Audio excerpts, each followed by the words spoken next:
Hello to all you dreamers out there and welcome back to my channel. Today we're delving into the world of point of view and creative writing. Whether you're using this for creative writing or you're tackling an English assignment, I hope this video will help you out. Feel free to skip to other portions of this video using chapters if you are looking for a specific piece of information regarding POVs. And if you find this useful, please consider subscribing or interacting with this video. That would be fantastic. But of course, the choice is entirely yours, no pressure. First, let's start with the basics, which are first person, second person, and third person.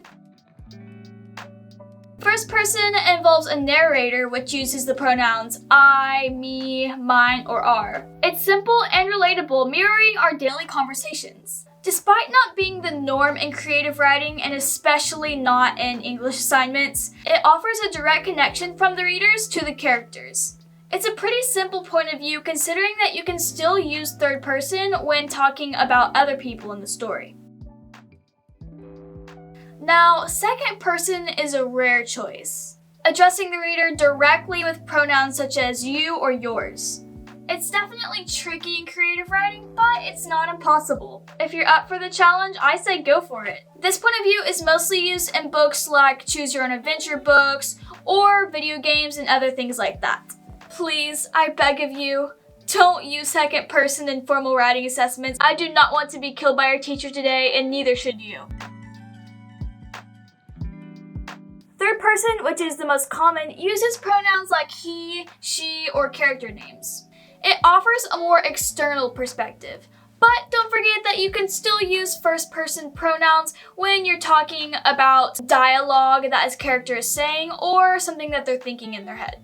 Now, there are actually 3 different types of third person point of views. First, there's third person limited. This one focuses on a character's thoughts and actions at a certain time. It's almost like first person, but with a broader narrative scope. Usually this character will remain constant throughout the entire book, though some people like to switch up the POVs as they write. For instance, I could write, Hannah walked through the crowded market, her heart pounding with excitement, and this would be in third person limited. However, as Hannah navigated the bustling market, little did she know that John, across the square, was watching her every move. That would be in another form of third person called third person omniscient. In this form, the narrator knows everything and can seamlessly move from one character to the next, having a full knowledge of their thoughts and actions. Then there is third person objective. This presents only actions devoid of any character emotions. This one can be hard to pull off since both the reader and the writer are required to make supposed emotions in their head. Hence why there aren't that many books that you'll find written in this form. After all, touching emotions are really what makes a book a good book. So, good novels in this POV are really impressive. I also think they're really poetic too, so I like to read a good book in third person omniscient. Which POV should you choose for your story? First person is useful for connecting a relationship between the readers and the characters. In this POV, the world of fantasy doesn't seem too far off. It is also easier to enhance the character arc in this point of view because the reader can actually see the character progressing internally as the story progresses.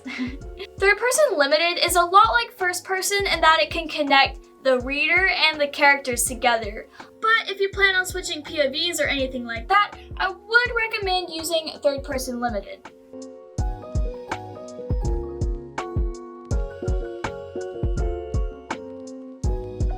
This is because the narrator might be able to note something that was deep in the mind of the character that they're talking about, and that character may not have wanted to admit that themselves. That's just an example though. It also does help make the story a lot clearer to the reader. And lastly, there is third person omniscient. Third person omniscient is good for a full comprehensive view of the entire story.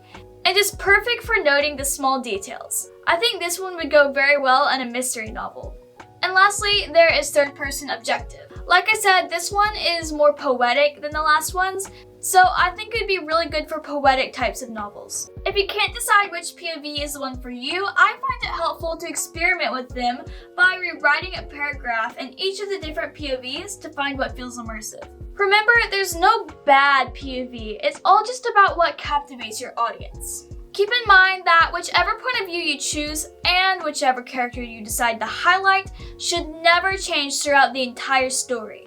This is unless you decide to switch between chapters or acts in the book. I've been doing this in my story, The Starfly's Kiss, which switches between Jeremiah's point of view and Omaya's point of view, which is also in third person limited. Now, if you're not seasoned in writing, picking a single POV and sticking with that through the entire story might be a little bit easier for you.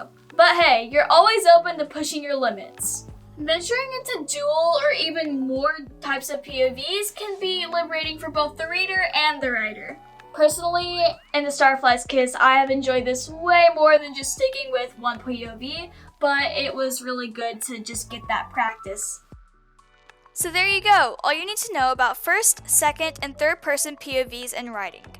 I was going to explore switching POVs and then the male versus female POV in this video, but it suddenly became too long. So if you are interested, please subscribe and keep an eye out. This video has some really good points. Well, until then, happy writing!